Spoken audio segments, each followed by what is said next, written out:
57talk.com, Scottsdale, Arizona, back again. Our guest today is Buck Robley, veteran of the professional wrestling circles, 1960s, 1970s, into the 1980s. Buck, pleasure to have you with us. Well, Gary, it's glad to be with you. I appreciate you giving me a holler. Buck, what state are you living in these days? I'm in Arkansas right now. And how long have you been in Arkansas? Oh, in and out all my whole life, evidently. I moved back up here in 2006, so I've been here a couple of years now. How's retirement treating you? Retirement's been good. You know, I took myself off the road in '84, Gary. I think that was on the last hurrah, was a professional. Then I promoted after that all through South Louisiana, parts of Georgia, different places, and still promote occasionally if the opportunity arises and it's a right situation. I'll go help some people. Buck, were you sad to see the business go the way it went? Territories out, Vince in? You know, in a way I was the last go-around when I was in Kansas City trying to beat him. I know that Bill Watts was down in Texas with his national group, and he couldn't make it, and I was up in Kansas City, and I saw the writing on the wall. I had Paul Orndorff in there for me, and they come in and swooped in and took Paul. Paul says, "Buck, what do I do?" I said, "Paul, I can't make you the money you're going to make with Vince. Go ahead." So that's when I kind of folded tents and told Kansas City that, you know, I'm not going to hang around to fight him. You know, maybe something will come down the line for us, and we'll see what happens. Of course, it never did happen. Buck, I remember you in the 1980s on Superstation TBS. That's correct, Gary. I was over in Atlanta. That was another deal that they had one of the Fuller brothers. I can't remember which Fuller brother was booking the territory, and he'd got Atlanta down to about $12,000 in the Omni, and they weren't happy. So I went in. And Jim Barnett was the owner, and Bill Watts and Eddie Graham, Gordon Soler, they all had a say in the area. And the deal was, when I went to Atlanta, they did not want me to work. They said specifically. Why no work, Bob? Because I was so devastated in the ring. My work was so convincing.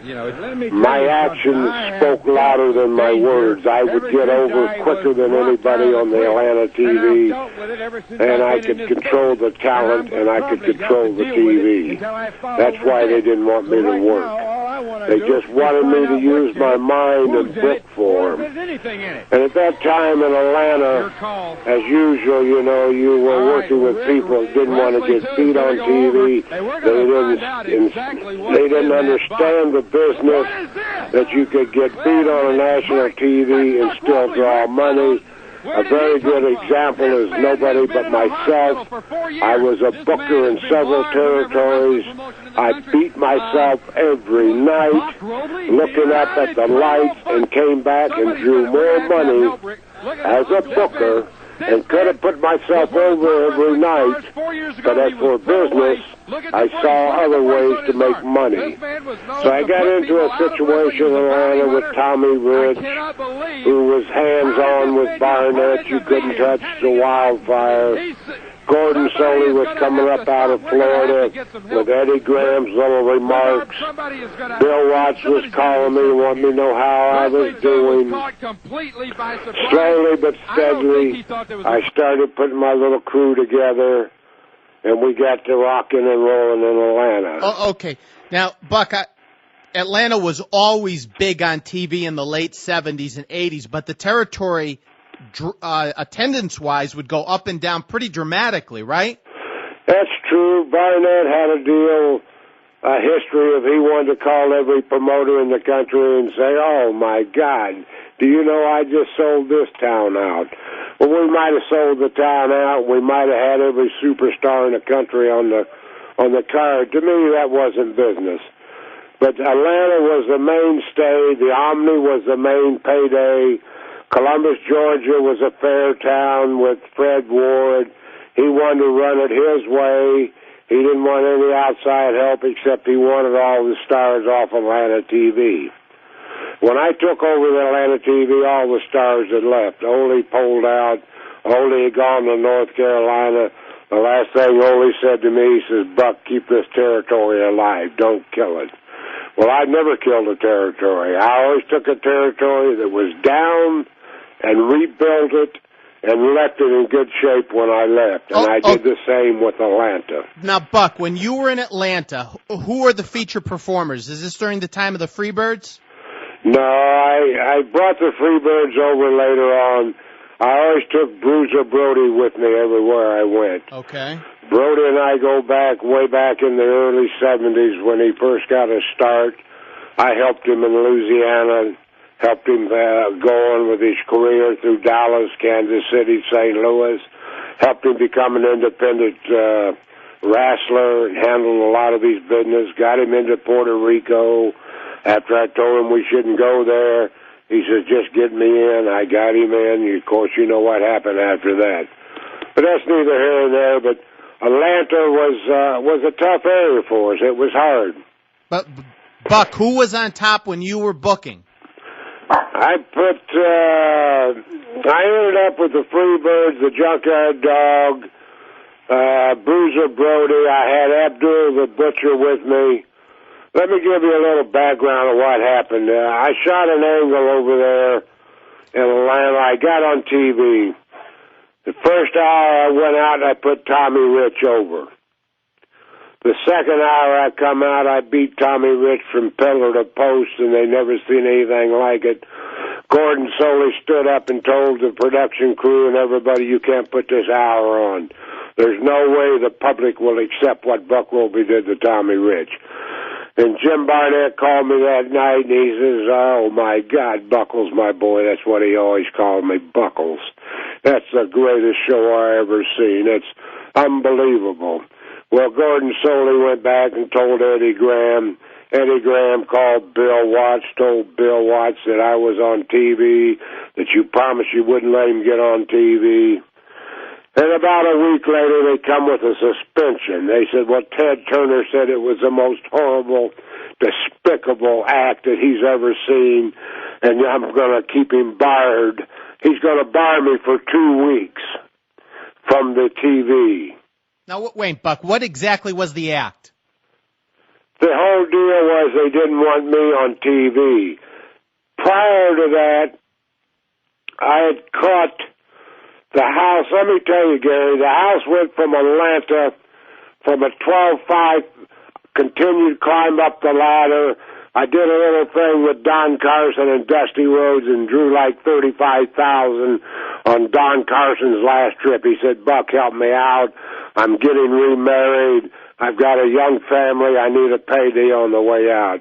I did a little angle with him and Dusty and got the house up to 35,000.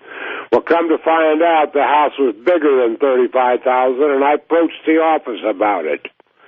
I said, it's bad enough that I got to go to these spot shows that you run, Barnett, and all these people running these spot shows are making more money than the wrestlers. It's not right. And you're using my mind, my time, to make your area a better area, and you want to steal the gate proceeds for us? It doesn't work like that. Oh, do you think that's going on, Buckles? Well, we fired a couple of those promoters that he had running those spot shows, and come to find out the spot shows were doing a lot better. Getting back to the Omni, after I'd done that and shot that angle and did that with Tommy Rich and got myself on TV, they knew Atlanta was on its way up. So they said, you can't be on there for 2 weeks. What are you going to do? So they said, why don't you let Bill Watts come over? I said, sure, let him do what he wants to do, a figurehead for 2 weeks while you all got me suspended. I'd already given my notice to Barnett because I caught him stealing. And anybody in this game knows when I was booking, that was one of my pet peeves. I came to an area that was busted, doing no business, and if I got it drawing, I wanted the credit and I wanted the talent to have their pay. And I got Barnett. I was the one that pushed to pay the boys $100 a night. I said, if you can throw money around like this, Barnett, you can pay each one of these kids $100 every time I run a show. Okay. Bottom line, 100 and up. Buck, I want to know what you were doing with the in-the-ring talent. Now, I remember that time. Bruiser Brody came into Georgia, the Freebirds, Abdullah the Butcher. You had a match, Michael Hayes against Junkyard Dog. Did you book that? I probably did. I changed the card the last show. One weekend I advertised one way. The second week I told Bill, look, put Abdullah and Brody on top, and I'll show you what an Alumni can do. And they all laughed. I said, change it. We changed it. The last night I worked the Omni, it did $85,000. What does that tell you? What, $85,000 translates to how many? The place was packed. Packed. I left after that. I went to San Antonio. Brody came with me. Okay, hold on. You go into San Antonio. That was Joe Blanchard, right? That's correct. Was he national at the time? He was in the process of getting USA before Vince ever had USA. Okay, when you came in to work with Joe Blanchard, was he on USA Network or he was good? No. Okay, we were in the negotiations. What was Joe Blanchard's intentions? To run the USA. We weren't going to go across country. We weren't going to run against everybody like Vince did. We just wanted to have the power of the TV, and everybody could come and work San Antonio, and we were going to let our stars go out and help all of the territories. Okay. So this is a very important time in the history of wrestling because Joe Blanchard had one of the first national shows on a Sunday morning. Correct. I'd already left. Now, to give you a little insight on that, Bill Watts called Joe and said, look, I need Buck back in Louisiana. Fire him. So I just came back out of Japan, Brody and I. Just bought me a new home in San Antonio. Joe comes to me up in Austin, Texas, and he says, I got to let you go. I said, what? He said, I got to let you go. He said, Bill wants you back in Louisiana. So Bill had word of what was going on. So I left. So Terry Funk and Gino and Tully got the shot with the USA TV. I'd already left. So you originally were going to be the booker for that? Correct. Did you follow what Joe did with that? What was your opinion of how that went down? I only saw one or two shows of it. I didn't see a whole lot of it. Working 7 days a week, twice on Sunday, you didn't have an opportunity to look at much TV back in our era. So I don't know what all happened. I think my last conversation, I had spoken with Joe after that, and they were paying USA too much money, and he couldn't continue to pay. Back in them days, it might have been $1,000 an hour or something. I don't know what he was paying. Might have been $2,000 that he was paying to get on USA. So, a friend of his in college helped him get USA. So you were with Joe for a very short period of time. What happened to Joe after he left USA? Did you ever follow up with him or go back into his territory when it went regional again? I went back when Freddie Barron took it. Freddie Barron, who worked for Fritz Von Erich, and they had the Von Erich kids, and Freddie didn't have a clue how to promote wrestling. He was a car salesman. He came in and he hired Mark Lewin back in that era, and he paid Mark Lewin $1,800 a week and told me to take Mark Lewin and Brody and make a star out of his territory. Well, the territory was already hampered and dead, and he backdoored me and brought Chavo Guerrero in, and he didn't stay long either. Territory was just drained. It had seen too much, It didn't make it. Freddie Barron had no clue how to run the wrestling area. And what happened to Joe Blanchard? To this day, Joe's still sitting in San Antonio, to my knowledge. Joe just kind of bowed out peaceful. He didn't want to fight anybody. He didn't want to do anything. His son became a reborn. Joe was a reborn. Don Carson was down there. He was reborn. They were recruiting people for their church, I believe. I like to speak with Joe every once in a while, but I can't ever find his phone number anymore. But Joe just kind of bowed out peaceful.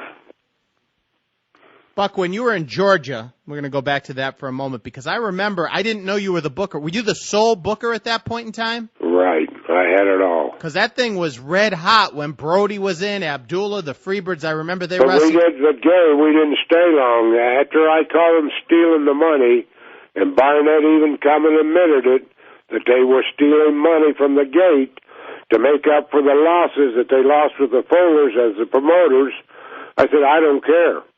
You take those losses and you take your gains and we go on. You don't steal from me and the talent that I brought in here and created to get this place going again. What was Jim Barnett really like? I mean, we've heard a lot of rumors and stories and this and that. Well, he was all right with me. I had no problem with him. He was wishy-washy, you know. He had a lot of money. He had connections. He always had